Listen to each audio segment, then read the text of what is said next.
नमस्कार, आपके साथ मैं हूं विवेक शर्मा और आप देख रहे हैं उत्तर बंगाल एवं सिक्किम का leading news channel SK live. आज के दिनों के समाचार के प्रस्तुत करता है टीना का घर बनाने का टोटल समाधान, बाजार भाव से हमारे यहाँ किफायती दाम। International Furniture, unbeatable price. Visit a Royal Oak store today. विधानसभा चुनाव के पहले तृणमूल कांग्रेस को लगा एक और बड़ा झटका। अब ऑल इंडिया माइनॉरिटी ऑर्गेनाइजेशन लड़ेगी 13 सीटों पर चुनाव। सिलीगुड़ी जर्नलिस्ट क्लब में आयोजित एक पत्रकार सम्मेलन में ऑल इंडिया माइनॉरिटी ऑर्गेनाइजेशन के चेयरमैन नासिर अहमद ने बताया कि अब तक हम लोग तृणमूल कांग्रेस के साथ थे, लेकिन अब हम लोगों ने फैसला लिया है कि हम लोग राज्य में आगामी विधानसभा चुनाव में 13 सीटों पर चुनाव लड़ेंगे। उन्होंने कहा कि टीएमसी के विरोध में नहीं है, लेकिन हम तो चाहते हैं कि हमारे समुदाय से भी प्रतिनिधि बनकर विधानसभा में पहुंचे। यही कारण है कि हम लोगों ने चुनाव लड़ने का फैसला किया है। उन्होंने कहा कि हम लोग मुख्यमंत्री से अनुरोध करेंगे कि हम लोग की पार्टी से 13 उम्मीदवारों को मैदान में खड़ा किया जाए। उन्होंने कहा कि अगर हमारे प्रतिनिधि चुनकर विधानसभा में पहुंचेंगे तो हम लोग अपने कम्युनिटी के लिए और बेहतर तरीके से काम कर पाएंगे। আজকে অল ইন্ডিয়া মাইনরিটি অর্গানাইজেশনের যে স্ট্যান্ড পয়েন্ট সেটা আমরা জানাচ্ছি। 2015 সাল থেকে আমরা মমতা ব্যানার্জির সাথে নিঃস্বার্থভাবে তার সমস্ত কর্মকাণ্ড, সমস্ত উন্নয়নকামী চিন্তাভাবনাকে আমরা সমর্থন করেছি। আজকে ঘোষণা হওয়ার আগে অবধি সমস্ত ধরনের আমাদের উপর অনেক অত্যাচার হয়েছে, অনেক অবিচার হয়েছে, অনেক বঞ্চনা হয়েছে, তবু আমরা কিন্তু কোথাও মুখ খুলিনি বা আজকে আমাদের জনগণকে জানানোর বা প্রেসের মাধ্যমে সবাইকে জানানোর প্রয়োজন আমাদের এতদিন হয়নি। কিন্তু কোথাও মনে হয়েছে উন্নয়ন এবং চিফ মিনিস্টারের অফিস দুটোর মধ্যে কোথাও মনে হচ্ছে একটা গ্যাপ হয়েছে বলে আমাদের সেন্ট্রাল কমিটি এবার সিদ্ধান্ত নিয়েছে যে আমরা আমাদের এআইএমও থেকে আগামী বিধানসভাতে প্রতিনিধিত্ব করার সুযোগ দিতে হবে। পশ্চিমবঙ্গে আমরা 12 থেকে 13খানা আসনে আমরা প্রার্থী দেব এবং সেই প্রার্থী সবাই শিক্ষিত সমাজ থেকে উঠে আসা বিভিন্ন ধর্মবর্ণের মানুষ আমাদের আছে। এই 13 জন প্রতিনিধিত্ব আমরা প্রথমেই আমরা রাজ্যের মুখ্যমন্ত্রীর কাছে আমরা আবেদন করব। এই 13 জনকে যদি আমাদের প্রতিনিধিত্ব করার সুযোগ দেওয়া হয় তাহলে আমরা নিঃস্বার্থভাবে যেমন আগে আমরা কাজ করেছি, সাথে থেকেছি, এবারও থাকব। যদিও না দেওয়া হয় আমরা কি করব সেটা আমরা পরবর্তী প্রেসে আমরা জানাবো, কিন্তু আমরা 12 থেকে 13 জন প্রতিনিধি এবার আমরা সংসদীয় গণতন্ত্রের মাধ্যমে বিধানসভায় পাঠাবই। সে যে কোনো ফর্মে হোক, যে কোনো নর্মে হোক, আমাদের শিক্ষিত সমাজের প্রতিনিধি আমরা চাই। এবার যদি বলি হঠাৎ কেন দরকার হলো, হ্যাঁ দরকার হয়েছে। সরকার মমতা ব্যানার্জি অনেক ভালো ভালো সিদ্ধান্ত নিচ্ছেন, কিন্তু আমলাতান্ত্রিকতার বাধা, বিভিন্ন নেতার বাধায় সেই সব উন্নয়নকামী চিন্তাভাবনা অনেক জায়গায় ফলপ্রসূ হয়নি। অনেক ভালো কাজ করেছেন, কিছু করেননি নয়, কিন্তু অনেক জায়গায় সেই বাধাগুলো থেকে গেছে এবং অনেক কাজ কিন্তু রূপায়িত হয়নি। তার জন্যই শিক্ষিত সমাজের প্রতিনিধিত্ব চাই। আজকে অল ইন্ডিয়া মাইনরিটি অর্গানাইজেশনের কিছুদিন আগে আমরা মালদায় সভা করলাম, প্রায় 60,000 লোকের আমরা সভা করেছি। আমরা যদি এখন আমরা সিদ্ধান্ত নিয়েছি শিলিগুড়িতে কিছুদিনের মধ্যেই আমরা এআইএমওর ব্যানারে, এআইএমওর পতাকার তলে প্রায় লক্ষাধিক লোকের আমরা মিছিল করার প্রস্তুতি নিচ্ছি। भारत में प्रत्येक 4 में से एक व्यक्ति को हो चुका है कोरोना वायरस। देश में अब धीरे धीरे कोरोना वायरस संक्रमण के मामलों में कमी आ रही है। इसी तरह सीरम इंस्टीट्यूट ऑफ इंडिया की कोविशील्ड और भारत बायोटेक की कोवैक्सीन के साथ चलाए जा रहे वैक्सीनेशन अभियान में इसमें और कमी आने की उम्मीद है।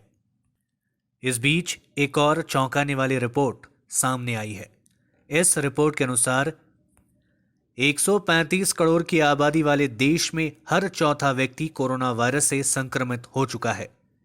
देश में किए गए एक सरकारी सेरोलॉजिकल सर्वे से जुड़े अधिकारी ने बताया कि भारत में वास्तविक कोरोना वायरस संक्रमितों की संख्या सरकारी आंकड़ों से कहीं अधिक है। भारत सरकार ने अब तक 1,07,77,284 लोगों के संक्रमण की पुष्टि की है, लेकिन पिछले सप्ताह सामने आए सेरोलॉजिकल सर्वे के आंकड़ों के अनुसार देश में अब तक 30 करोड़ यानी लगभग हर चौथा व्यक्ति कोरोना वायरस से संक्रमित हो चुका है। कृषि कानून के खिलाफ श्रमिक संगठन AIUTUC ने तेज किया आंदोलन। कृषि कानून रद्द किए जाने की मांग को लेकर SUCI के श्रमिक संगठन AIUTUC ने आंदोलन तेज कर दिया है। संगठन के सदस्यों ने कृषि कानून के खिलाफ सड़क पर उतरकर विरोध प्रदर्शन किया। जलपाईगुड़ी शहर के समाज पाड़ा मोड़ में संगठन की ओर से एक सभा का आयोजन किया गया था। सभा में संगठन की ओर से विजय लीड, जीवन सरकार, हरिभक्त सरदार समेत अन्य सदस्यों ने कृषि कानून को काला कानून करार देते हुए केंद्र सरकार से इसे अविलंब वापस लिए जाने की मांग की। इन लोगों ने कहा कि नए कृषि कानून से किसानों को काफी नुकसान होगा। साथ ही उन्होंने कृषि कानून रद्द नहीं किए जाने पर जोरदार आंदोलन की चेतावनी दी। इस्लामपुर में तीस्ता परियोजना के लिए जमीन देने वाले जमींदाताओं ने नौकरी की मांग में शुरू की अनशन। वाम मोर्चा के शासनकाल में जब तीस्ता परियोजना शुरू की गई थी, इस परियोजना के लिए अन्य जगहों के साथ उत्तर दिनाजपुर जिले के किसानों ने भी अपनी जमीन इस परियोजना को दी थी। उस समय राज्य सरकार की तरफ से आश्वासन दिया गया था कि जमीन के बदले उनको नौकरी दी जाएगी। यहां तक कि राज्य सरकार की तरफ से उन्हें लैंड लूजर का प्रमाण पत्र भी प्रदान किया गया था। लेकिन इतने वर्षों और विभिन्न दफ्तरों के चक्कर लगाने के बाद भी उनको अभी तक नौकरी नहीं मिली है। इसको लेकर जमींदाता तथा कई बार आंदोलन भी कर चुके हैं। यहां तक कि एक बार उन्होंने एग्जीक्यूटिव इंजीनियर कार्यालय में ताला जड़ दिया था, लेकिन इसके बावजूद भी कोई काम नहीं हुआ है। यही कारण है कि एक बार फिर से एग्जीक्यूटिव इंजीनियर कार्यालय के सामने भूमिहीनों ने आंदोलन शुरू कर दिया है और अनशन पर बैठ गए हैं। इनका कहना है कि इस्लामपुर तीस्ता विभाग में अभी भी 120 पद खाली है, जबकि जमीन देने वालों की संख्या 115 है। ऐसे में उनकी मांगे उनको नौकरी देने के लिखित आश्वासन दिया जाए। जब तक लिखित आश्वासन नहीं दिया जाएगा तब तक अनशन पर बैठे रहेंगे। তিস্তাতে জমি দিয়েছি সরকারকে, সেই জমির পরিবর্তে আমাদের চাকরি দিতে চেয়েছে। সে চাকরি আমাদের যতক্ষণ পর্যন্ত দিবে না ততক্ষণ পর্যন্ত আমরা এই ধর্ণা মঞ্চ থেকে উঠব না। এখানকার এক্সিকিউটিভ ইঞ্জিনিয়ার বলছে ওনারা ঊর্ধ্বতন কর্তৃপক্ষের সঙ্গে কথা বলছেন। তারপরে আমাদের এই কথাই বলেছে, তারপরে তো সন্ধ্যা হয়ে গেছে। তারপরে এক্সিকিউটিভ ইঞ্জিনিয়ার আমাদের এই বলে গেছে যে ঊর্ধ্বতন কর্তৃপক্ষের সঙ্গে কথা হচ্ছে। উত্তর দিনাজপুর তো অনেকগুলো, কিন্তু আমরা আন্দোলনকারী 116। দেখুন, আমাদের তো জমি যখন নিয়েছে তখন বলা হয়েছিল যে একটা চাকরি দিব, সেটা তো দাবি আমরা আছি।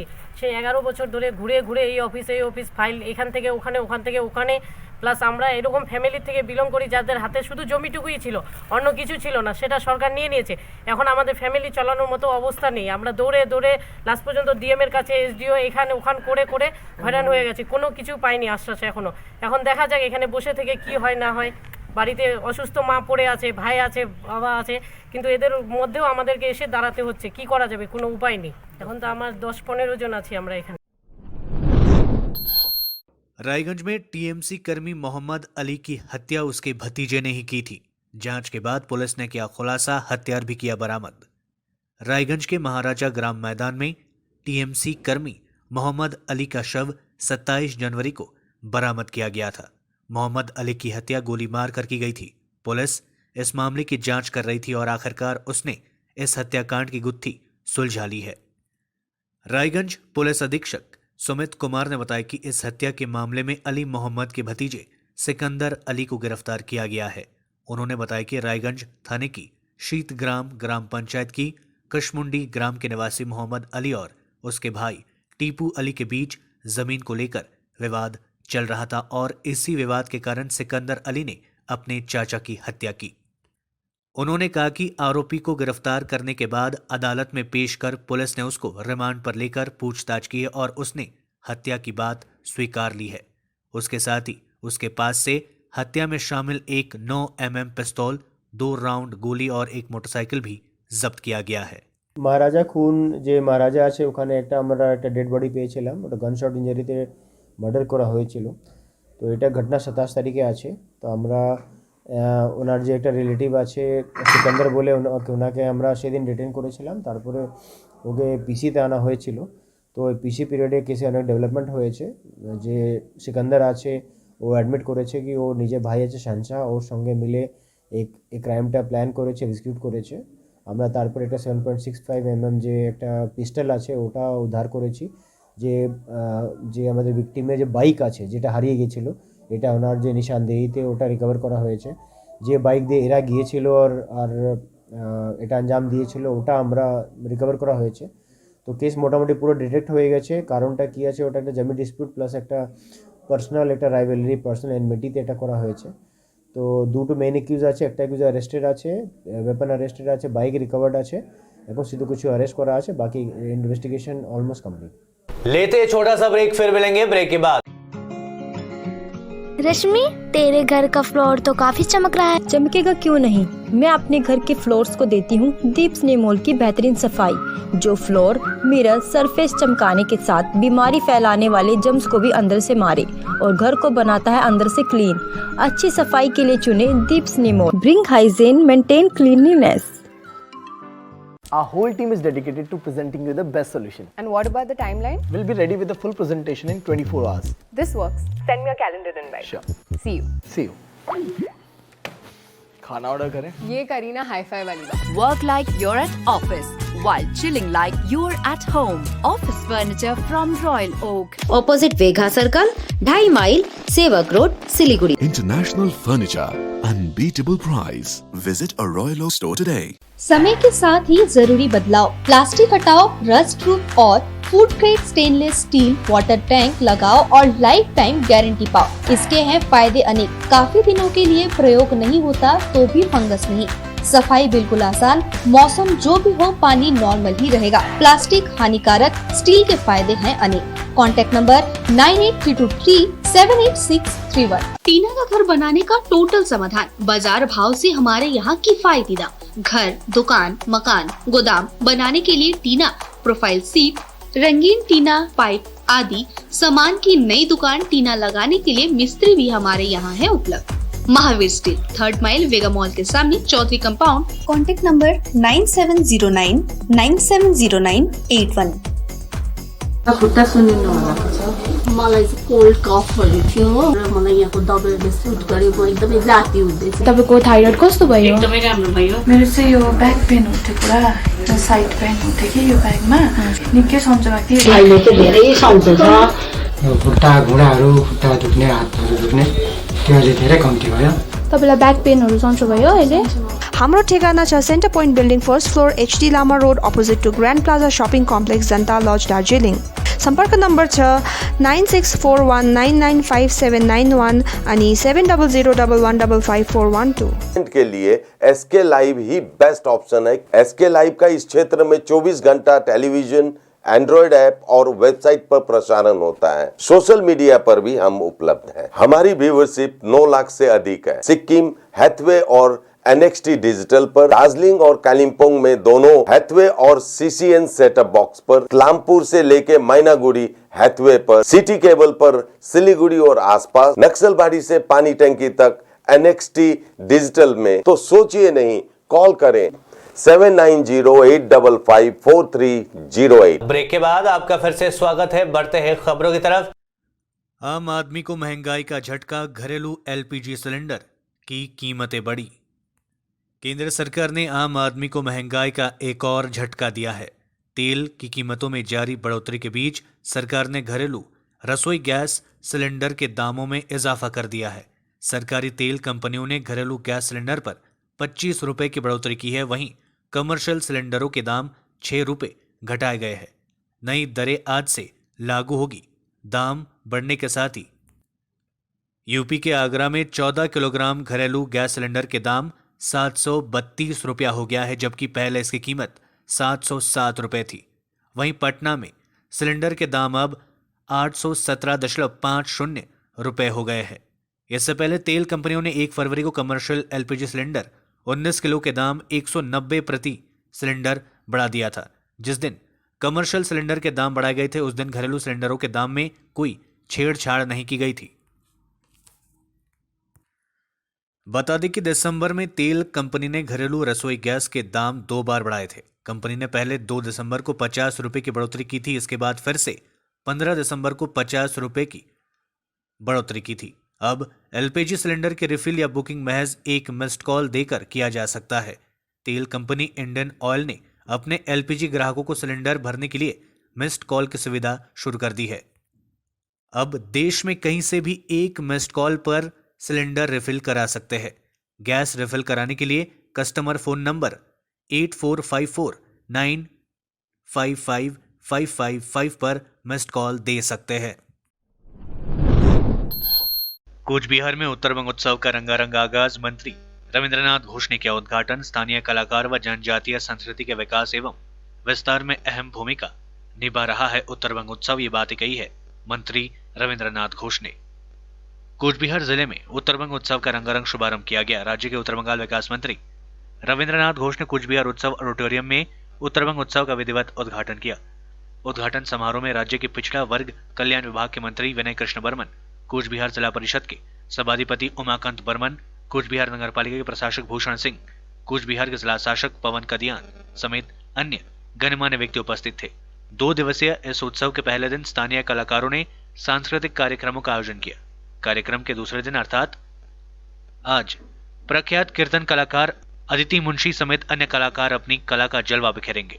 उद्घाटन समारोह को संबोधित करते हुए मंत्री रविंद्रनाथ घोष ने कहा कि उत्तरबंग उत्सव इस वर्ष 10वें वर्ष में कदम रख रहा है। उन्होंने कहा कि स्थानीय कलाकार व जनजातीय संस्कृति के विकास एवं विस्तार में यह उत्सव काफी अहम भूमिका निभा रहा है। साथ ही उन्होंने कहा कि 10 फरवरी को कूच बिहार उत्सव ऑडिटोरियम में उत्तरबंग उत्सव के तहत राजवंशी भाषा समेत अन्य क्षेत्रीय भाषाओं के चलचित्र प्रदर्शित किए जाएंगे। गौरतलब है कि 10 दिवसीय उत्तर बंगाल उत्सव का सामूहिक उद्घाटन राज्य के मुख्यमंत्री ममता बनर्जी ने 1 फरवरी को सिलीगुड़ी में किया था। मूल पर्वेर उद्बोधन गत 1 फेब्रुआरी राज्य माननीय मुख्यमंत्री श्रीमती ममता बनर्जी শিলিগুড়ি বাঘাযতীন পার্কে তিনি উদ্বোধন করেছেন। একটানা 10 দিন অর্থাৎ 10ই ফেব্রুয়ারি পর্যন্ত এই অনুষ্ঠান চলবে। তো আজকে কুচবিহার পর্বের যে অনুষ্ঠানটা 2 দিনব্যাপী অনুষ্ঠানটা সেটা আজকে শুভ উদ্বোধন হলো।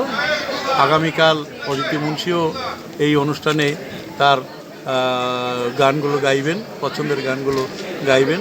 তুফানগঞ্জে আগামীকাল থেকে শুরু হবে, 2 দিনের জন্য হবে। অর্থাৎ 10 তারিখের মধ্যে উত্তরবঙ্গের 8টা জেলার 17টা ভেন্যুতেই আমাদের এই অনুষ্ঠান চলবে। উত্তরবঙ্গের কৃষ্টি কালচার সংস্কৃতিকে তুলে ধরার জন্য, হারিয়ে যাওয়া সংস্কৃতিকে ফিরিয়ে আনার জন্য আমাদের এই উত্তরবঙ্গ উৎসব মাননীয় মুখ্যমন্ত্রী মমতা বন্দ্যোপাধ্যায়ের অনুপ্রেরণায় এই উৎসব 10তম বছর এবার।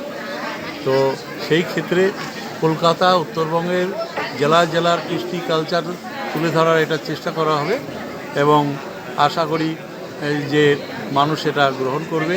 আদিবাসী এলাকাতেও, ট্রাইবেল এলাকাতেও আমরা ভেন্যু দিয়েছি যাতে আদিবাসী উপজাতি সম্প্রদায়ের মানুষের হারিয়ে যাওয়া যে কৃষ্টি সংস্কৃতি। दार्जिलिंग में शुरू हुआ उत्तरबंग उत्सव, जनजातीय कलाकारों के संगीत से गूंजेगा पहाड़। दार्जिलिंग में उत्तरबंग उत्सव की शुभारंभ हो चुकी है। दार्जिलिंग के चौरास्ता में 2 दिवसीय उत्तरबंग उत्सव का रंगारंग आगाज हुआ। दार्जिलिंग के डीएम ने उत्सव को उद्घाटन किया। इस अवसर पर विभिन्न प्रशासनिक अधिकारी व गण्यमान्य व्यक्ति उपस्थित थे। उत्तरबंग उत्सव में पहाड़ के विभिन्न जनजातियों के कलाकार हिस्सा ले रहे हैं। हर वर्ष यह उत्तरबंग मेला चौरास्ता में आयोजित होता आया है। कोरोना काल के बाद पर्यटकों के आगमन के बीच यहां उत्तरबंग उत्सव का शुभारंभ हुआ। 2 दिनों तक चलने वाले उत्तरबंग उत्सव में विभिन्न प्रकार के सांस्कृतिक कार्यक्रमों का आयोजन किया जाएगा। बांग्लादेश में भाषा आंदोलन के विषय में काजी शहीदुल इस्लाम ने दी स्मरणीय जानकारी। बांग्लादेश में बांग्ला भाषा आंदोलन में जान गंवाने वाले शहीदों की याद में 21 फरवरी को शहीद दिवस के रूप में मनाया जाता है, जिसे अमर एकुशे के रूप में भी माना जाता है। बांग्लादेश के भाषा आंदोलन की शुरुआत 1948 में हुई। दरअसल पाकिस्तान ने सरकारी भाषा उर्दू घोषित कर दिया था, लेकिन बांग्लादेश के लोग चाहते थे कि उनकी मातृभाषा बंगाली हो और इसी को लेकर आंदोलन हुआ था। और यह अपने चरम पर तब पहुंच गया जब विरोध कर रहे लोगों पर पाकिस्तानी सरकार ने इस आंदोलन को दबाने की कोशिश की और कई लोगों को मौत के घाट उतार दिया, जिसमें 8 लोगों की जान चली गई थी। यह आंदोलन तत्कालीन पूर्वी पाकिस्तान अब बांग्लादेश की आधिकारिक भाषा बंगला को बनाने के बाद ही समाप्त हुआ था। इस भाषा आंदोलन में हजारों लोगों ने भाग लिया था, जिसमें एक भाषा सैनिक काजी शहीदुल इस्लाम भी शामिल थे। इसी महीने मनाए जाने वाले भाषा दिवस के पहले उन्होंने एक विशेष साक्षात्कार में भाषा आंदोलन के विषय में कई महत्वपूर्ण जानकारियां दी है। आज আমার সামনে ভাষা সৈনিকের জব্বার ভাইয়ের কবর আমার সামনে তাদের মাটি দেওয়া হয়। তিনজনের কবর মানে জব্বার, বরকত, রফিক, তিনজনকে পরপরে একই টাইমে যখন কবর দেওয়া হয় তখন পরন্ত বিকাল 4টা কি 4:30 বাজে। ওই সামনে ছিল পুকুর, মস্ত বড় একটা পুকুর, প্রচুর মাছ সেখানে পাওয়া যেত, প্রচুর মাছ। আমরা প্রতিদিন সেখানে মাছ ধরতে আসতাম। সবচেয়ে অবাকই হলো যে সবচেয়ে অবাক কাণ্ড লাগে এই জব্বার ভাইয়ের যখন নাকি তাদেরকে এখানে দাফন করা হয়, তাদের সেই দাফনের যে রক্তে রঞ্জিত মাখা সেই ঢাকা মেডিকেল কলেজের কাপড়, রক্তে রঞ্জিত সেই কাপড় এই পশ্চিম দিকে আমার সামনে যে একটা বট গাছ ছিল, এই বট গাছে সেই পতাকাটা সেই তার পতাকা মতন তাকে টাঙিয়ে দিয়েছিল। ফাল্গুনের হাওয়া এই পর্দাটা বাতাস টপ টপ করে উঠছিল। সারা এই অত্য এলাকার মানুষরা এই রক্ত রঞ্জিত মাখা পতাকা দেখে তারা কত আফসোস করছে, হায় হায় কী হয়েছে, কার মার বুক খালি করেছে। অন্য ভাষা আন্দোলনের কথা বলতে গেলে আমাকে চলে যেতে হয় 1947 সনের কথা। 47 সনের কথা বলতে 47 সনের আগের কথা বলতে গেলে দেশ ভাগাভাগিতে দেশ যখন অশৃঙ্খলভাবে দেশ চলছে, তেমনি অবস্থায় ধীরে ধীরে আস্তে আস্তে যখন এই দেশ 47 সনে দুটি দেশে ভাগ বিভক্ত হয়ে গেল, একটি ভারতবর্ষ আরেকটি হলো পাকিস্তান। এই পাকিস্তান হওয়ার পরে বাংলাদেশে অনেক অত্যাচার হয়ে গেছে এবং অনেক অবিচার হয়ে গেছে। আমরা কোনোদিনও বাঙালিরা কোনো সুযোগ সুবিধা পাইনি। যেমনটি দেখা গেল যত সুযোগ পাইনি তেমনটি দেখা গেল ভাষা আন্দোলন, যেটা আমাদের বাংলা, আমাদের মাতৃভাষা, যে ভাষা নিয়ে আমরা বাস করব, যে ভাষা নিয়ে আমরা টিকে থাকব, সেই ভাষাকেও আমাদের হরণ করার জন্য পাকিস্তানিরা আমাদের ভিতরে অনবরত অত্যাচার চালিয়েছে। এমন অত্যাচার চালিয়েছে যে কোনো অবস্থায় যেন আমরা বাংলা ভাষা না বলতে পারি। তাদের উদ্দেশ্য ছিল কায়েদে আজমের নুরুল আমিনের যে বিখ্যাত নাম করা ব্যক্তিত্ব গভর্নর ছিলেন এককালে, তিনিও তার প্রতিবাদ জানিয়েছিলেন যে বাংলা ভাষা হবে না, বাংলাদেশে হবে উর্দু ভাষা। এই উর্দু ভাষার করার পরিপ্রেক্ষিতে আমরা বাঙালিরা সব হতবিম্ব হয়ে পড়লাম। বাংলায় কথা বলতে পারবো না, বাংলায় লিখতে পারবো না, বাংলায় পড়তে পারবো না। আমরা আতঙ্কিত হয়ে পড়লাম, ভয়ে ভয়ে আমরা অস্থির হয়ে পড়লাম। তখন এই বাংলা ভাষার জন্য আমরা অস্থগিত রাস্তার ভিতরে আমরা। कोरोना से बचाने के साथ साथ वायरस ट्रांसमिशन भी रोकती है ऑक्सफोर्ड की वैक्सीन। नई स्टडी में किया गया खुलासा। एक नई स्टडी में सामने आया कि ऑक्सफोर्ड विश्वविद्यालय और एस्ट्राजेनेका की ओर से डेवलप की गई वैक्सीन न केवल लोगों को मृत्यु से बचाती है बल्कि वायरस के ट्रांसमिशन को भी कम करती है। ऑक्सफोर्ड विश्वविद्यालय के शोधकर्ताओं की स्टडी में यह पता चला है कि कोरोना वैक्सीन वायरस के ट्रांसमिशन को कम कर सकती है। शोधकर्ताओं ने वायरस के ट्रांसमिशन पर इफेक्ट का पता लगाने के लिए हर हफ्ते स्टडी में शामिल लोगों की स्वैब की जांच की। उन्होंने पाया कि वैक्सीन लेने के बाद भले ही कोई संक्रमित हो, लेकिन इससे वायरस नहीं फैल सकता और वैक्सीन लेने में पॉजिटिव स्वैब में 67% की कमी पाई गई। ऑक्सफोर्ड और एस्ट्राजेनेका शोधकर्ताओं ने पाया कि वैक्सीन लगभग 2/3 तक ट्रांसमिशन कम कर सकती है। हालांकि रिसर्च के रिजल्ट को अभी विशेषज्ञों ने रिव्यू नहीं किया है। आज के लिए बस इतना ही और विस्तृत खबरों के लिए देखते रहिए एसके लाइव। आपका समय, आपकी खबर। धन्यवाद।